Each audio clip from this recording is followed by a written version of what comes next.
Delighted on this episode to be chatting in Zoom for the first time with someone that I've collaborated with, Dr. Stephanie Toliver. May I call you Stephanie, Dr. Toliver? How would you Please like me to call me proceed? Stephanie. Please do Okay. not call me Doctor. No. All right. Well, you've been kind enough to share in the Let Them Read column, which I was responsible for putting together for the Allen Review in the past volume of that journal. And you also have a chapter in a forthcoming book that I have that focuses on ethnography and autoethnography and critical ways of storytelling. I'll also mention, by way of the bio, that you're the author of Recovering Black Storytelling and Qualitative Research in Endarkened Storywork, and you're assistant professor of curriculum and instruction at the University of Illinois, Urbana-Champaign. Is that right? You've done all of those things and you have a full bio. I'm sure that as we're talking through, there will be other pieces of work that come up in the conversation. And we've also just been chatting elements of fandom as well, because we're both comics and science fiction and anime kind of people. So all of the things, all of the things. I usually ask with or usually start with like an origins question, background in education, what got you into literacy, research, and other such things. Yeah. So my background in English or in education is real random. Like I wish this be like, oh, when I was younger, I wanted to be a teacher forever. And then it was not like that. I didn't even want to go to college in all honesty. Like I was not planning on going. And if it weren't for, I had my guidance counselor, Miss Winona Grigley, and I will never forget her because it was my senior year. She called me into her office and was like, "Hey, you haven't told me like where you're going to school. You know, we announced that as part of graduation." I was like, "Because I'm not going." And she was like, "You have a 4.0, you do well in school, you have community service hours. Why are you not going?" And I was just like, "Because I don't want to do school anymore." Like my mom said that I had to graduate with a 4.0 because I was capable of it. And that was all her requirement. She did not say I had to go to college. I'm not from a college going family. So I had planned to go to massage therapy school because I heard it was 6 months and then you're out. And I was like, heck yeah. Like, uh, but Ms. Grigley called my mama and was like, Stephanie says she's not going to school. My mom was like, yeah, that's what she's saying. And Ms. Grigley was like, that is not acceptable. And so she, I don't know, I don't think she had to convince my mom because I think it was just that my mom didn't have any background and know like what was supposed to happen or like what we were supposed to do. And so she told her, like, take her to a college campus, go on a college visit. And at the time, it was like February or March of my senior year. So it wasn't like I had lots of time to be going to colleges.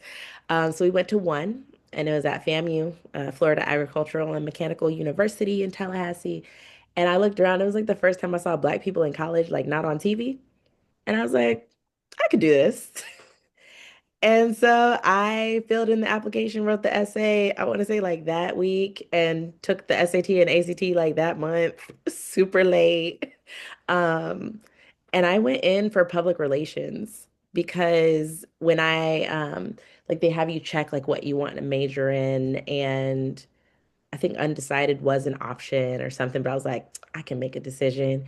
And they were like, what do you like to do? I was like, talk, read, write. And they're like, PR. I was like, okay. So that's that's how I started college, I guess. And I actually like I wasn't a good student. I like missed class a lot because I don't like mornings. I was tardy and had like lunch detention and Saturday detention in high school. And then I was also like late for my class in college. But I still got good grades. I had straight A's for the most part. College, I got mostly A's and B's. And then junior year, I was like, I don't like PR. I'm going to change it. And so I took a class in education and I was like, I like this. I'm going to be an education major now. And my advisor was like, you're going to do what? Because she's like, girl, you have a year left. And I was like, it's fine. I'll figure it out. And so I was in school for another year and a half uh, to do a major in English ed. I don't know. well, I think now I know more so like how I got there. I had undiagnosed ADHD and apparently just switch and do things all the time. And I didn't Mhm. put that all together until much later. But it was just like, I like this now. I don't like that. I'm gonna do this. And so that's kind of how I ended up in English ed. Again, good student. But I will say my education classes, I got my first C. And I was just like, what is this? Like, I had to try harder, which I think was helpful because I crave challenges. I crave Yeah. creativity. I need that. And so it was the first time where it was just like, oh, so I can't just read and bullshit. Wait, can I cuss? Yes, that's fine. Yeah. Okay, sorry. That's okay. Uh, I can't like BS my essay, which I was like Spark Notes and Cliff Notes queen. And so I was like, Oh, oh, I have yes. to like do things. Um, so that was my educational journey. I ended up student teaching in a school in Tallahassee. Um, got my first job at that same school, which was unusual because going to a historically black college in a city that competes with a historically white college, Florida State, it was really hard to place student teachers in the local schools. So I had friends who were driving 2 hours away to get placed Wow. because they wouldn't take them. And so I got lucky. Um, in lots of ways to be placed in Tallahassee. Um, and even being there, like it was like, oh, we don't normally take students from your school, but you look like you could write. So like it was like that type of thing. Again, it's Florida. Uh, so I taught in Florida, taught high school English, predominantly ninth grade because I love ninth grade. Like it's Yeah. my happy place. I requested it. I taught 10th grade like once or twice, and I was like, please don't make me do that again. Um, ninth grade was my home, and I taught in Florida for 4 years. Then I was like, I gotta leave Florida because of some personal things, and so I was like, I'm moving, and I moved to Georgia. It wasn't very far, and so I taught in Mhm. Georgia, but I was feeling burnt out. So, and not from teaching. It was mostly from all the extra stuff being added on. Yeah. So, um, I was teaching ninth grade, um, all day. And I was the ninth grade liaison, which basically was like when ninth graders need a place to go or someone to talk to. I just became that person somehow. Probably because I taught most of them, but still, it's just like that's a lot. It's like an additional thing. I was the website administrator, so I did all the redesign stuff for the school website. I was the Turnitin administrator, so I was the one that had to like get people their logins and troubleshoot.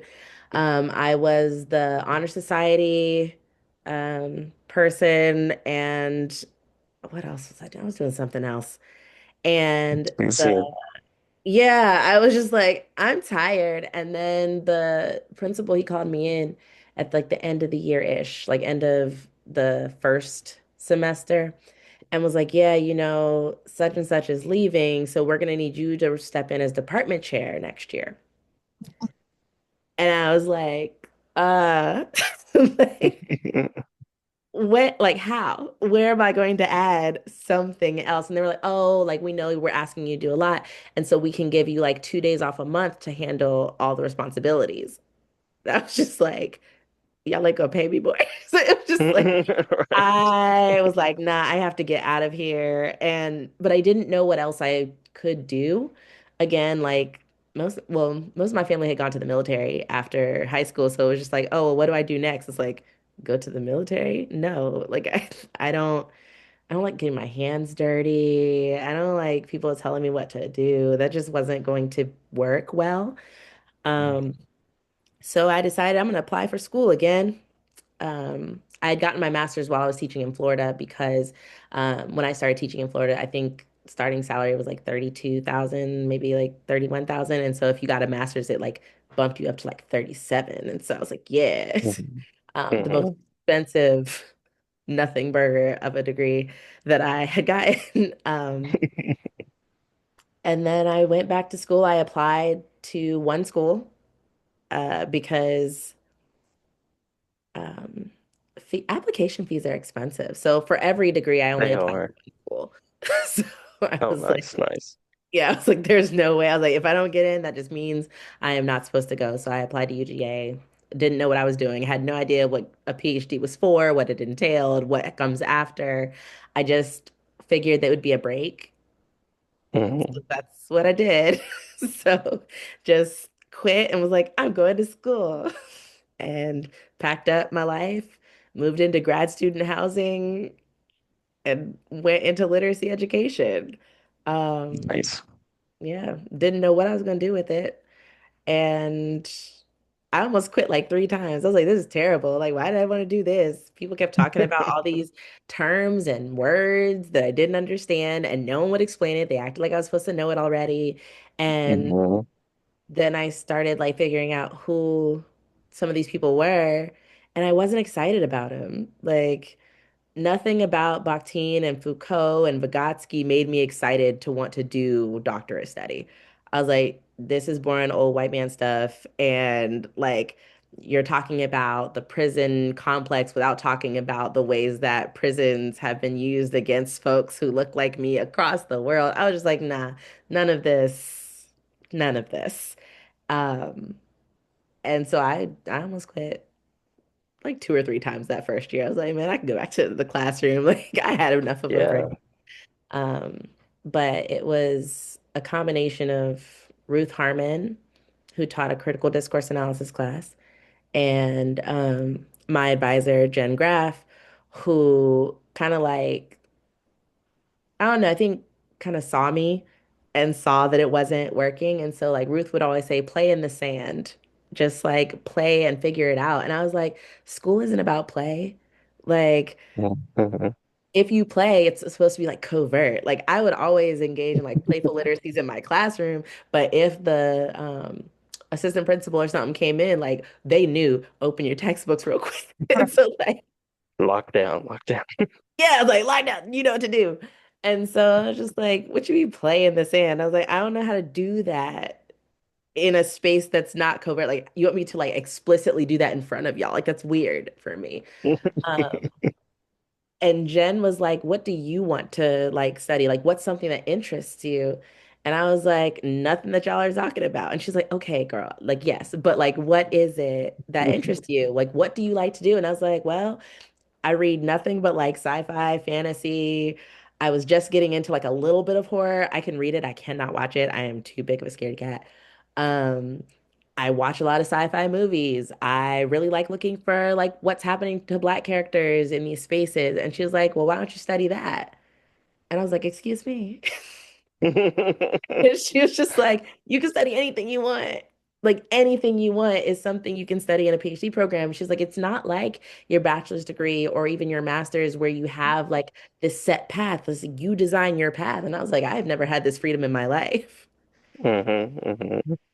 And that is how I ended up where I am now, I think, was just giving like getting that permission to do what I want to do for once.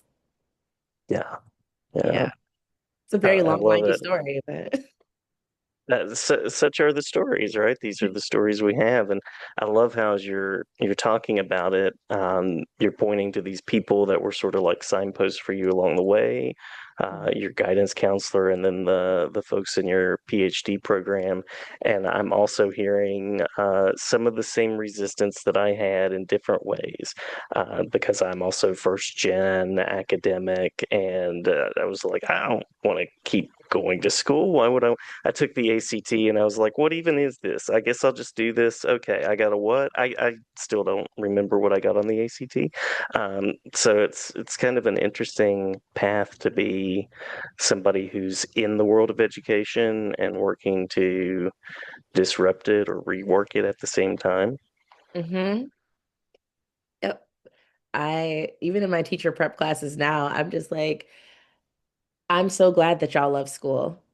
Like when I always ask them like who in here like school was the best, and they're like yes, English, it was so wonderful, I loved my AP Lang teacher or whatever. And I was like, Hmm. I took no AP classes at all. they had to force me into honors classes. And like, I would game the system whenever I could. Like I took algebra all 4 years of high school. Like all 4 years.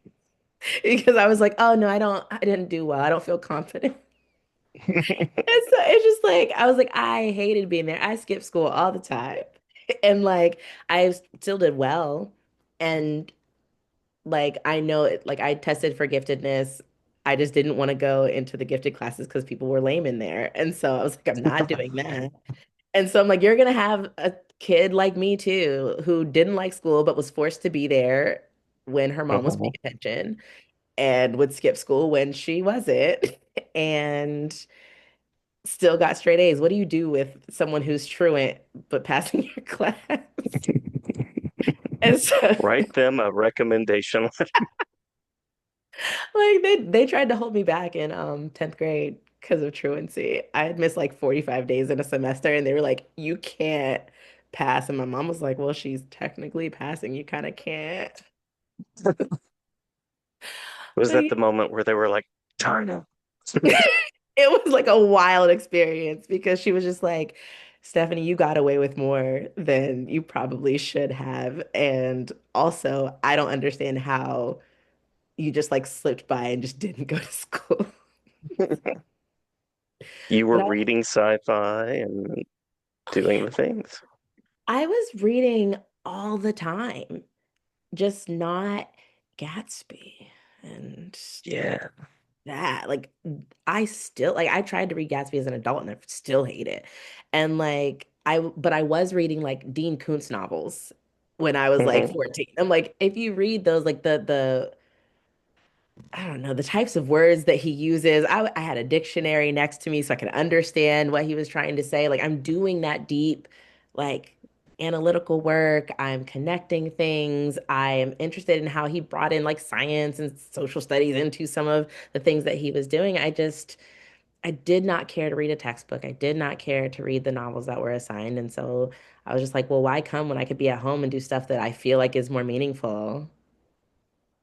Yeah. Yeah. True, true. Yeah. Love it. Love it. Uh, well, you clearly have revisited your story and looking back at this Stephanie that's been over the years, what does that open up for you in your research and your work now? So much. I think the first thing for me in terms of work is I think that part of my job is thinking about how we make schools places of learning versus schooling. And I Hmm. feel like if schools were places of learning when I was younger, I would have went. Like I love learning. But the whole project of schooling was so off-putting where it's like, I don't know, you can't go pee when you want to, or Right. you have a test where it's fill in the blank on some random obscure detail that I don't understand why I have to know the name of the house in this poem. Like, I don't, like, what does it matter? Or Hmm. like, so like things like that, or like we're learning history devoid of context and meaning for now. And it's like, it's great to learn history, but like, why did this matter to us today? And so I just feel like if it was more about learning, about honoring student voices and empowering them to acknowledge the wealth of history and ancestry and knowledge that they come with into the classroom, then maybe we might not have a truancy problem right now. Like maybe people would actually want to go. And Um, that's a big part of like my work in teacher ed is just like how do we make these spaces that learning can happen where we're not like forcing students into this project of schooling but really opening it as a space of learning. And so like we do a lot of trying to figure out how to do that work. And it's a lot of reflection work. So, like, having them think back on their childhood and what school was like for them, and acknowledging that school might be different for kids who are in schools now. It's looking at the standards and acknowledging that, like, okay, if the standard is citing text evidence, if we're trying to maintain the status quo, that text evidence comes from a very specific type of source, usually from some type of like news article, often written by folks who have credentials that someone decided were necessary in order for you to be a valid source of knowing and knowledge. Versus like we could also consider how might we cite text evidence from multiple sources, from the sources of experience, from sources of family and home communities, from sources in stories, from sources in news, from sources in journal articles, and show them how to navigate multiple text evidences or something like that. And so I think that it's like trying to maintain the status quo, seeing things as neutral, has forced us into this product of schooling that is not something that people want to do or be a part of. But if we can make it a space where it's like, how do we gather the multiple things that we know to communicate what we think? That to me is fun. That to me is something that I can get my seventh grade boy child to do. Like, Yeah. and yeah, so it's just like getting him to go to school is like pulling teeth. He hates going. He hates studying. He hates all of the things. But when we're at home, I can get him to study with me if I can figure out ways to like use it as like learning. So like they were doing work on volume and he could not for the life of him remember the definition, which was going to be on the test. And so we were like, I was like, okay, volume. It's like the amount of something, like a space that something takes up. And so we started looking at pictures of 70s afros and 80s hair as Yes. representation of volume. And so like he was just like, why did they wear their hair like that? So we were like looking at history and why they did this and what afros meant and like doing all of this like learning work, but to help him study for a definition for a test instead Nice. of just doing what the teacher required them to do, which was flashcards, which was not helping him. And so I think that my job is like, how do we bring in stuff like that? How do we help them to make those connections? How do we excavate our own histories with learning and teaching and schooling to make it a better space for the young people who are coming after us and not repeating the same crap that we've inherited? Yeah. Yeah. And you mentioned like bringing in different types of texts, and it's always interesting how there's the list, right? There are the required text. Gatsby's still on there. Gatsby's on there. The party scene, the 4 pages of naming everybody that's going to be at the party. Like, dude, you could have just said everybody was going to be at the party. We would have got it. Like, even the way we define text is so limited. hmm I like doing I do a lot of different activities where I have them like position themselves as students and teachers and I'm like all of this is a performance. So like we're gonna perform teacher right now and we're gonna perform student right now. And like I have them read different texts. So I have them read The Room. I was like I have them not necessarily I don't have them read Someone for Filth, but I'm like I'm gonna have you watch someone read Someone for Filth and like think about like what that is in a different context. I had them close their eyes and listen to a song and read like that auditory, oral kind of sensation that happens when you're listening to music and listening to the words. I have them read a Mhm. short story. I have them read an informational text. I have them read like just thinking about like all of these are texts. We can read this image as well. Like there's so many things. And I was like, we can author ourselves into existence. It doesn't have to be just like putting alphabetic text onto, I don't know, a document on the computer or in front of you. And so my hope is like to expand some of that because again, we're like kids don't like Gatsby. And there Yeah. there is probably like two kids that like read Gatsby and it changes their whole world. They're like, "Oh my goodness, I wish I could have parties and I wish that Yes. I could, I don't know, die in a pool." I don't really know like what like I'm just I like wish there's I could be materialistic even more so. yeah, like I'm just like, but for someone, like it changes their whole vibe. But for Yeah. so many kids, it doesn't. And I'm like, why are we doing this? Because we had to. And Yeah. what does that mean if that's why? And like some are like, but there's merit in these texts. I'm like, who said? Who said there's merit? What is the merit in them? Other than Mhm. that you read it and you really like Yeah. it. So Yeah. True, true. So that's interrogating why we do what we do. why do we do what we do? And it can't just be because that's what the textbook said or because that's Hmm. what I did in school. Like you like dig into that and deliberately dig into that. And sometimes it's really uncomfortable. Yeah, yeah, very true, very true. I think the best reading I've ever seen someone do of Gatsby was a like rereading of their relationship. Like they shipped Gatsby and Nick, and Oh. so they turned it in like into an LGBTQ read. Hmm. So it was an unauthorized reading in the context of what was supposed to be happening. So again, being Hmm. covert.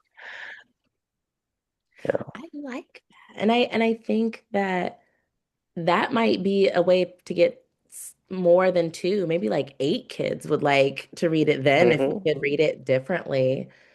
But then, like, I also remember like having some teachers be like, well, that's not what the text says. That's not what I know. Therefore, that is not an interpretation. And it's just like, how did you get to decide? You wasn't in it. You were not in the room with him when he was writing. So Yes, like, that's right. And Nick is an unreliable narrator anyway, so there you go. hmm. And there have been so many things published outside of Gatsby since Gatsby. So many that Um, speak to people in ways that that story might not. And yeah, that is, I think, one of my jobs in teacher ed. And I think it's also one of the jobs that I have in terms of research. Like my first several publications were all like, these Black speculative stories exist. Here's what's in them. Like right. that was the majority of it because I remember I don't remember which conference it was, but it was a conference and I was talking about Black speculative fiction and how like there are empowering images of Blackness where like sometimes we get to be the hero, but also sometimes we're just like, I don't know, going on a quest. It's not tied to any like we're not really being heroes, more so we're just going on a quest of some sort or something. Like it was just like we can normalize just existing and being kids. And I remember one of the questions was like, "Oh, that's so great that you're doing this work, but do Black kids even read that?" And so Yeah. like my whole thing, and I feel like my best work comes from spite. And I was just like, well, of course they do. So I'm gonna tell you about these books that are written by people who grew up reading it that you may have ignored. And I'm also going to do my dissertation working with Black girl nerds because y'all don't think that they exist. And so I feel like my work stems from that stuff too, of really thinking about like, how do we make these classroom spaces for kids that people aren't thinking about? The Black girl nerd, the queer sci-fi lover, the immigrant who also like is not solely thinking about border crossing all the time. Like just how do we bring Mhm. in these different texts? And so I think that that's part of my both my research and my teaching work. You use the term "Endarkened Storywork," so anything that you would want to share about that for listeners to consider. Yeah, I think so. The whole concept of story work for me came from I read a lot of anti-colonial and indigenous research. I also read a lot of Black research and theory. And so I was trying to figure out, okay, backstory. When I wrote my dissertation, I wrote it as a sci-fi novel, and that is the book. And I had written in the dissertation this author's note instead of doing kind of like the more integral work that I did in the book. And I said, like, oh, I used narrative inquiry, Clarendon and Connolly to write this story. Hmm. I didn't use that, but I know what words and people that people need to see and read in order for it to be validated in an academic setting. And so if I would Hmm. have said, like, oh, I am doing this epistemological, methodological work here in practice, like I'm doing it and I'm using it simultaneously, I don't know if I would have gotten my dissertation through. And so I used what I had Hmm. to. But when it came to the book, Kakali Bhattacharya, she kind of called me out a little bit. She was like, I love what you're doing here, but this is BS. You didn't use Clarendon and Connolly. And I was like, nah, I did. See, it's written, it's right there. And she's like, no, you didn't. She's like, I know theory, I know method. This is not that. And she's like, and I know you know that too.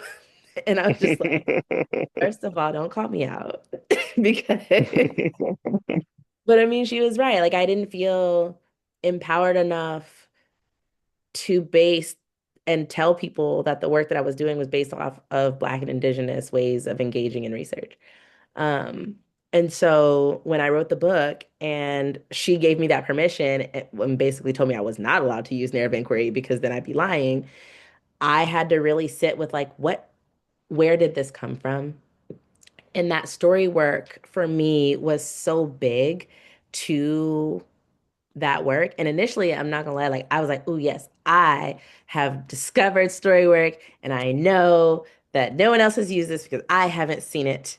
And then I was like, girl, Google is free. So before I say that I'm creating something, because I don't believe that anything is new, I think that a lot of things are rehashed and recoined, but there are things that we can like build on.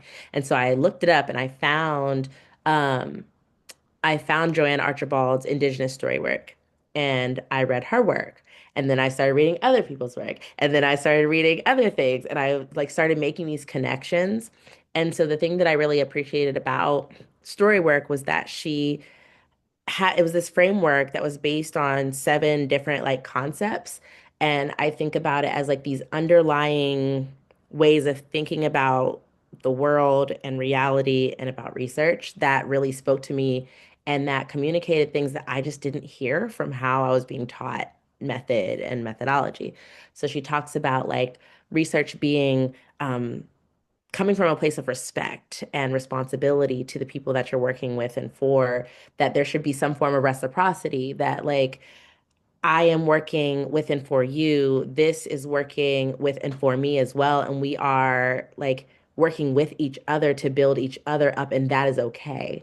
That there's this reverence for history and ancestry, that you can embrace the holism of the the wholeness of yourself and your being in your community and all of it, the complexities, the shades of gray, all of that is a part of that work. Synergy with the human self, but also the natural self and the world beyond that. And I was just like, this speaks to me in ways that nothing else was. But I was able to connect it to Cynthia Dillard's Endarkened Feminist Epistemologies. And so I was really thinking about like her kind of focus on this spirituality and interrelatedness of all these aspects of humanity and the more than human. And I felt that it tied very deeply to the story work. And so I blended this in darkened feminist epistemology with indigenous story work and Afrofuturism to kind of create this, or not even create it, but to kind of just detail what I was doing in that story process, which was if I'm going to be respectful and responsible to the girls that I worked with in the dissertation, then why would I write it in the traditional Western sense of this 5 chapter boring dissertation? Because that is Mhm. not being respectful to those girls that I was working with. Like they don't want to read that, and in all honesty, neither do I. If I don't I think anybody does. no, no one wants to read it ever. And like I I felt that if I was really like honoring those things, even if I, of course, didn't say that in the dissertation part, when I was writing the book part of it and writing that the wraparound to the story, it was just like, yeah, this is what I was basing it on, whether even though I felt like I couldn't say that then. But it's just like I respected the girls enough to do things differently and to do it in a way that they enjoyed. I hired 3 of them as consultants. They read the whole thing and they read chapters before I sent it to my dissertation advisor, and they would tell me if they liked it or not. Nice. Um, Hmm. there was like, in terms of for me reciprocity, like they knew that this was helping me with the dissertation, and I was like, well, I can't help y'all with school, but like I sent them books, I paid them as consultants, I made sure I was like, if y'all need help on something in English class, I got you. But like that, like trying to make sure that we were engaging in this work together, and I think also thinking about what Dillard was saying in terms of like how something is written. Like there's an ancestry of Black storytelling that I was kind of just like leaving out of all the work because that was always for me demonized. Like I remember my first paper Mhm. turned in the doc program. They were like, "Oh, this is great, but it's too narrative. You need to get right to your point." I struggle with that still. Like I am able now to like do what I need to do to get the article published, but like Mhm. I also don't want to.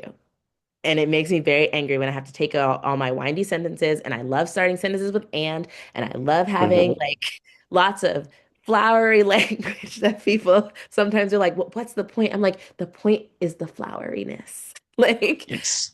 Yes. it's the Follow beauty. along with the pedals. Yes, like it's the beauty of the intricacy of language. And like sometimes there is a need to say something more directly. And sometimes I want you to follow with me on the various ways that I'm thinking about something. Like I don't think about things linearly. I think through metaphor and imagery. And so I'm showing the Mhm. reader this is how I think.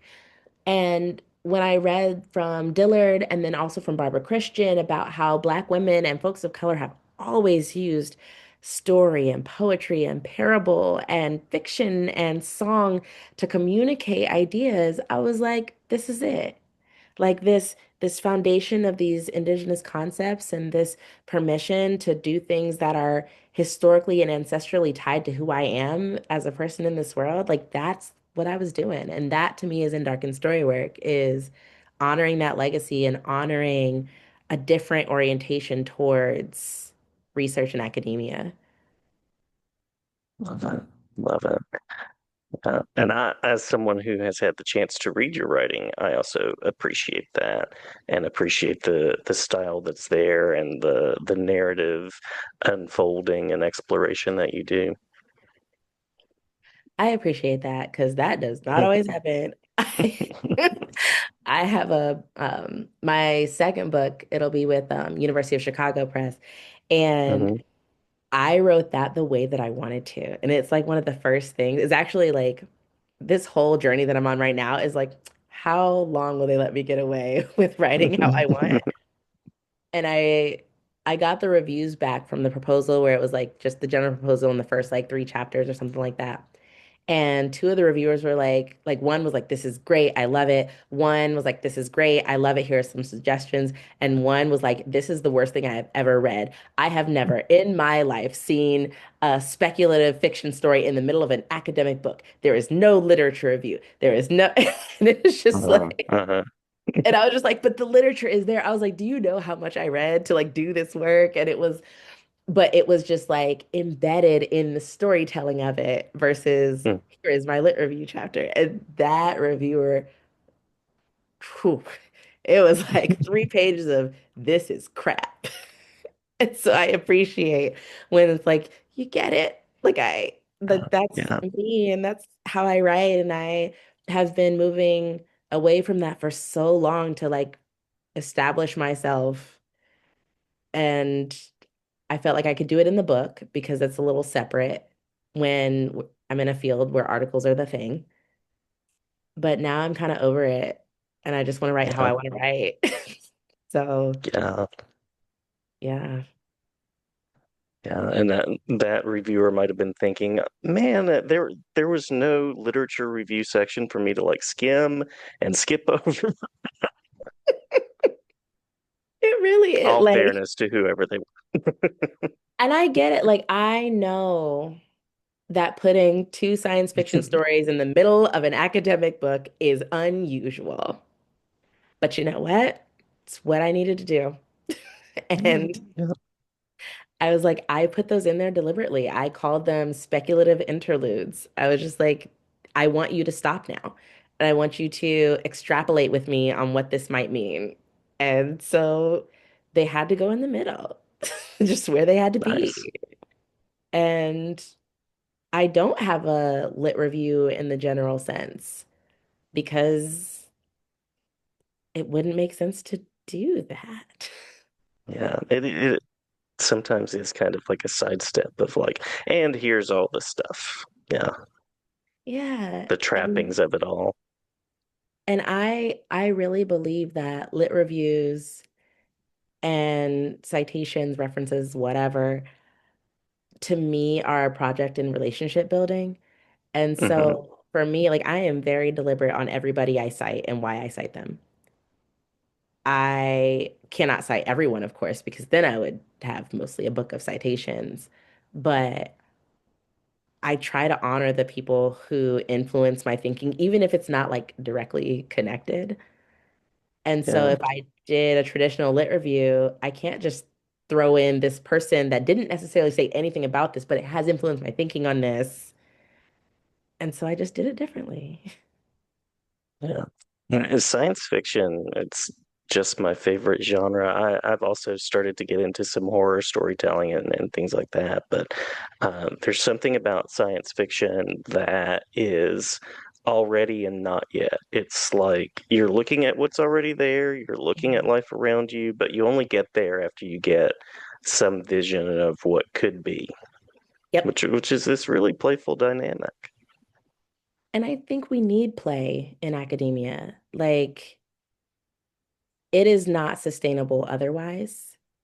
Hmm. And I think we've gotten, and I include myself in the we, that we've gotten away from, I think, what to me seemed to make academia powerful initially, where it's like you have a space to really think and play with ideas. And when I look at some of the older texts that I've read, like especially like Black feminist, womanist texts, the writing there is so unique Hmm. and connected to the writer and the person, like in ways that I think we've lost because we're on this um, publisher perish machine output kind of thing, where it's Yeah. like, got to write it in the same way, got to make sure it has all these same sections, got to make sure it's labeled in the same way, they make sure they go in the same order. Don't deviate too much because if you want to get published and you want to get tenure, then you have to do it this way. And I feel like I'm just reading the same types of things over and over and over again. But when I look at some of the older stuff, I'm like, this, like I can hear them. Hmm. And I feel like we've lost the play that allows us to hear the voices of the people who are doing the thinking. Yeah. You well said. Very well said. That goes up in the quote box. If this was a like a column or an article, that would be right there. Uh, we're kind of touching on this, I think, but I was going to ask about the questions that are driving you right now, the texts that you're currently reading that are inspiring you. Anything that you'd like to mention on those fronts? Yeah, the questions that are driving me is really about how do we get back to our voice and who we are in academia. Um, that's where I'm sitting right now. Like earlier today, I was working on this piece, and it's might be titled, who knows? I change titles a lot, but I was reading Sonia Renee Taylor's The Body Is Not an Apology, because I have been just feeling like in academia, I feel like my body is not like the style of me, the humanity of me is not fully welcomed in the ways that I would need it to be for this to be a sustainable space for me for the long haul. Um, because like again with the reviewer, it was like this is more autoethnography, not critical ethnography. And I was like, I worked in this space for 5 years, but it's also my hometown. I can't talk about it without telling you what I think about it. Like, you know, Hmm. Hmm. and but like to see that, and I'm just like, wow, like y'all really don't like when and it's like I'm telling you, I'm refusing objectivity. There is no way that I can do that. But still, it was like there's too much I. And so I'm trying to figure out and think about what happened there and how do I get back to that. And so I was reading her work, thinking about just like my own body, like radical self-love orientations and how I struggle with that. Thinking about this world of body terrorism where it teaches us to hate our bodies in whatever forms that we have. And I was connecting Hmm. it to academia. And so I'm calling it the research body is not an apology. And thinking about how we have these like academic rituals of disembodiment, and I do feel like it's this ritualistic, weird practice where it's like section off your body, pray to the gods of objectivity. Like it's just this weird Hmm. kind of thing for me. And but then I'm also thinking about like the flesh and the body remembers. and that there are scholars who've been talking about this for years, even if those are not the voices that are most prominent. And one of the things that I was thinking about is, and I guess questioning is like, I read so much on like, oh, the body theorizes, the body knows, and we should just embrace that. But I was like, but how though? Like, how do Mhm. you do that? I feel like in the general text, like there is the rituals are there, they're present. You bracket, you do this, you ask yourself these questions. This is how you get rid of your body in academia. But I was like, I Mm. don't know how to get back to it. But in Taylor's book, she has these like four pillars of like, how do we get back to radical self-love? And so I tied that to like, and I used that over the last like about a year or so to work on it. And I'm not there, but I'm working on it. And so like one of them was taking out the toxic. And so for the last year, one of the things that I started doing was paying attention to how my body feels when I'm reading certain scholarship. Mm. And I never did that before. I was like, I'm reading it because I have to and I need to learn things and I got to stay up to date. But now, as I read, I'm like, if I start getting tired while I'm reading, I acknowledge that. Like, why am I tired? Is it because I'm bored? More than likely. What does it mean if I'm bored with this? Like, do I need to force myself to keep reading it? Um, if something's energizing or something like makes me sad or feel like Blackness always has to go against something. So like there's articles that are even trying to do the work of like showing the brilliance of Blackness, but in order for us to do that work, sometimes we have to talk about the negativity that's already out there. And I was like, I don't feel like reading this. Like it just makes me feel bad about myself and I don't want to do it. And so I skip it. And Mhm. instead, I read what makes me happy. So I've reread a lot of things. I've been like digging deep. I love Alexis Pauline Gumbs, um, Adrienne Marie Brown, like things that are just like they make me think. They also make me happy and make me do some creative kind of like connecting work. I watched more TV. I've read more romantasy. I have like really dug into the things that I enjoy that make me feel happy when I'm reading it. Yeah. And to me, it was like she like talks about like fasting from body terrorism. And it's a deliberate practice. And I don't think like no one ever says, if this article makes you feel sad or angry or hurt, you can set it down. And that I was just like, well, that's a practice of attending to my body. And so I took her practices and really kind of just like sat with it and documented like what I was doing as I was trying to get back to my research body. And yeah, that's something that's driving me is really thinking about like how do we get back to it? Not just saying that we should, but Mhm. like what are the mechanisms? What are the questions? What are the actions that we might do to get back to it? Because I think that that's something that's missing. At least for me when I was reading, I was just like, I love everything you're saying. I don't know how to do it. And so like writing that was my attempt to be like, this is how I'm working through that. And there's all these other ways that I don't know, and I'm gonna mess up, and it's fine. Because another thing is compassion for yourself That's just as true. you mess up. So yeah, I think that's a question that's driving me. And I think it's driving me in a lot of different ways because getting back to the self has also gotten me back to like going back to some of the indigenous books that I read. I love Becoming Kin by Patty Krawiec. And in it, she talks about how there's this philosophy of two rivers that they had, that indigenous folks had with some of the settlers, where there was this belief that like you're gonna go on your own river, we're gonna go on our river. We can see each other, we can acknowledge each other, but understand that our paths don't have to be the same, and sometimes they don't even have to cross, but we can still live side by side. Mhm. And I've been thinking about that and thinking about how getting back to self and an embracing of myself in this space means that I have to also embrace like a more two rivers, multiple rivers, multiversal kind of way of thinking about work and research. Um, Not saying, because like I think sometimes I felt like I had to say, like, oh, well, Western research makes me feel this way and it's all wrong. And I'm like, Hmm. I don't think it's necessarily wrong. I think it's one way of engaging in this practice. And I think we've been on this one river and forcing everyone into it. But what would happen if we were all on different tributaries that contributed to the same stream sometimes? But we can Yeah. all we can gather from each other, we could learn from each other, but it doesn't have to be just one river that exists. And I've been really thinking about that as part of my practice and something that I really want to build on. And of course, it is tied to Marvel and stuff like that.